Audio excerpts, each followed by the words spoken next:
Halo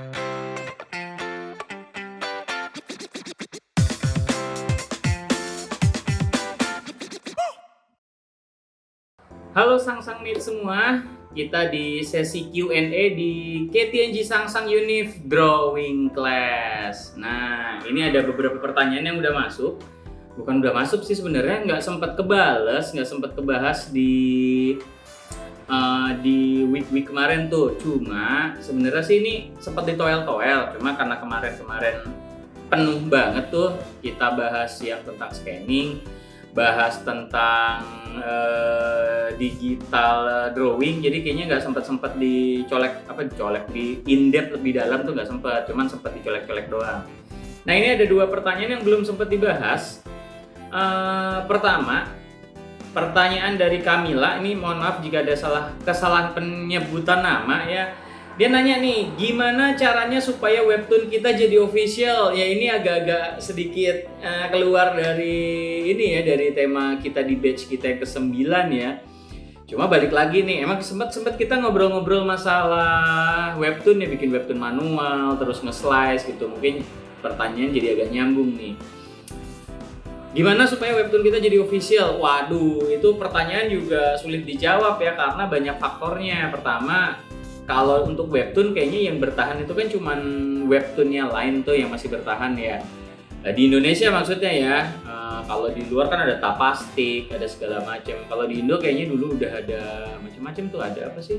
Ada Komiku atau terus kemudian ada selain Komiku juga ada Ciayo gitu. Cuma kembali lagi pada bertumbangan.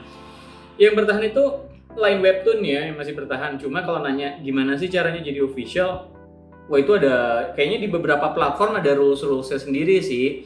Salah satunya kalau di Line webtoon itu mereka rajin, saya kurang tahu nih pas sekarang nih, cuma dulu kayaknya rajin ngadain yang namanya webtoon challenge. Nah, challenge itu biasanya kalau pemenangnya tuh dijadiin artis webtoonnya dia.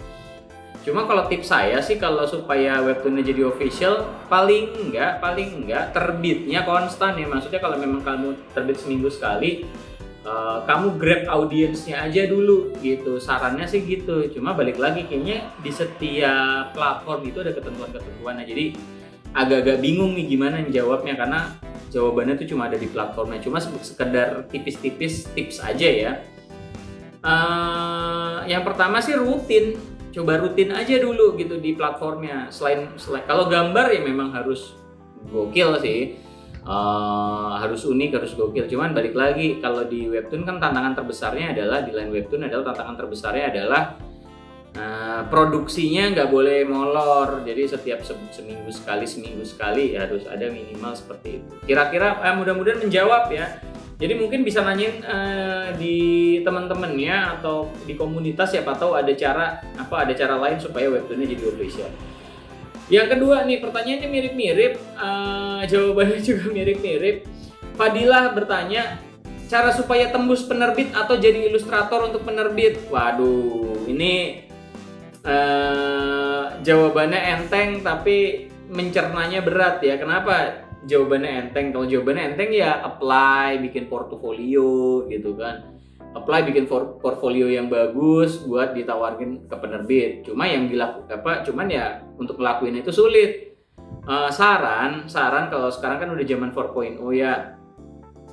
Sekarang penerbit itu ngelihat artis itu, ngelihat teman-teman artis juga, ngelihat karya mereka tuh nggak hanya dari karya, tapi sekarang juga dari jumlah followersnya dari tiap-tiap kreator gitu. Itu juga bantu banget supaya karya kamu atau kalau kamu mau jadi ilustrator sebuah penerbit, mereka biasanya kan lihat ini anak artnya gimana nih gitu. Kalau kalian punya IG ya boleh tuh dibuka IG-nya, apalagi kalau sampai followers kamu tuh banyak. Tapi perbandingan jumlah followers sama following juga juga ngaruh ya. Maksudnya followersnya juga banyak, terus artnya juga bagus. Nah, itu ada kans lebih besar untuk diterima menjadi ilustrator untuk sebuah penerbit, atau bahkan atau komikus atau segala macam di penerbit itu gitu. Jadi itu panjang lagi nih jawabannya. Yang perlu disiapin ya tadi udah diobrolin yang namanya portfolio. Portfolio itu apa sih? Ya karya-karya terbaik yang pernah kamu hasilkan intinya. nggak peduli itu dari klien atau memang kan semua kamu nge-apply buat pertama kali kan nggak mungkin tuh punya pekerjaan awal dari klien ya, berarti karya-karya yang menurut kamu gokil-gokil aja tuh kamu siapin portonya. Portofolio tuh bisa gimana sih? Ya bisa numpang di DeviantArt, bisa naruh di IG, bisa nitip di IG gitu kan. Jadi ketika kita nyodorin IG kita ke klien, IG kita ke calon klien, itu mereka nggak ngelihat hanya kehidupan kamu aja, enggak gitu, tapi karya-karya kamu juga ada di situ. Jadi ada baiknya mungkin kalau mentok ya bikin akun IG khusus buat portofolio karya gitu. Intinya portofolio sih. Itu yang paling memungkinkan ya. Kalau kalian niat mau bikin website ya mungkin tar dulu dah gitu. Tapi tipis-tipis coba bikin IG-nya dirapiin, Facebooknya dirapin, karena balik lagi tadi kata kuncinya adalah supaya tembus jadi penerbit atau ilustrator ya portfolio yang bagus. Portfolio tuh bisa di mana? Ya bisa kalau sekarang online, udah nggak zaman lagi kita apply bawa karya atau ngeprint karya buat dikasih ke penerbit, ini udah nggak zaman tuh, udah zaman 4.0. Rapiin DeviantArt-nya kalau kalian memang naruh di DeviantArt, atau kalau kalian naruhnya di Pixiv, boleh tuh rapiin Pixiv-nya atau ArtStation-nya dirapiin. Intinya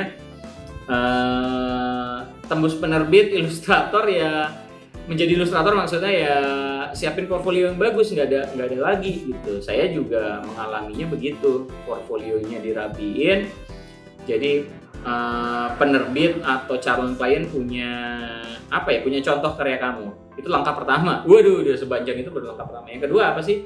Banyakin gaya gambar sih sebenarnya, karena begitu klien ngelihat gaya gambar kamu macam-macam, ada dari kartun, realis, semi realis, macam-macam, besar kemungkinan kamu bisa diterima sebagai ilustrator di sebuah penerbit atau komikus di sebuah penerbit, ya macam-macam lah intinya. Itu lebih memudahkan kamu untuk berkarya ini kalau kamu menguasai berbagai, lebih dari satu atau lebih dari dua gaya gambar. Itu nolong banget tuh, kartun, realis, semi realis, macam-macam dah pokoknya.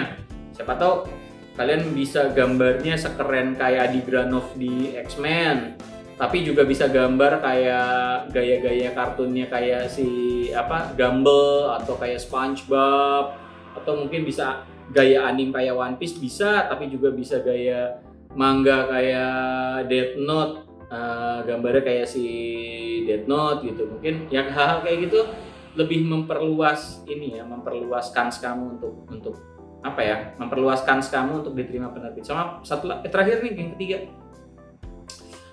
banyakin relasi pertemanan, sama siapa tahu kalian punya teman atau relasi dalam dunia penerbitan atau dalam dunia buku. Gitu aja sih, itu bisa memperbesar kemungkinan supaya karya kamu bahkan kamunya sendiri diterima menjadi ilustrator di sebuah penerbit. Kurang lebih itu ya kira-kira jawabannya ya buat Kamila atau Fadilah. Mudah-mudahan memuaskan, karena ini emang topik yang seperti ini susah gampang ya, gampang ngasih taunya tapi susah buat dilakuin ya, karena saya balik lagi, saya juga berat ini yang poinnya Fadilah nih, tembus jadi penerbit ilustrator. Terus webtoon official saya juga belum sampai saat ini ya, webtoon yang kemarin belum official, padahal udah sempet ratingnya bagus dan udah sempet continue tuh, udah sempet waktunya seminggu sekali sempet keluar ya. Oke, kita ketemu lagi ya, mudah-mudahan teman-teman bisa ketemu lagi di kelas-kelas kita berikutnya minggu depan, jadi atau batch lainnya. Jadi kita terus saling berbagi ilmu, terus saling berkarya ya. Thank you, terima kasih.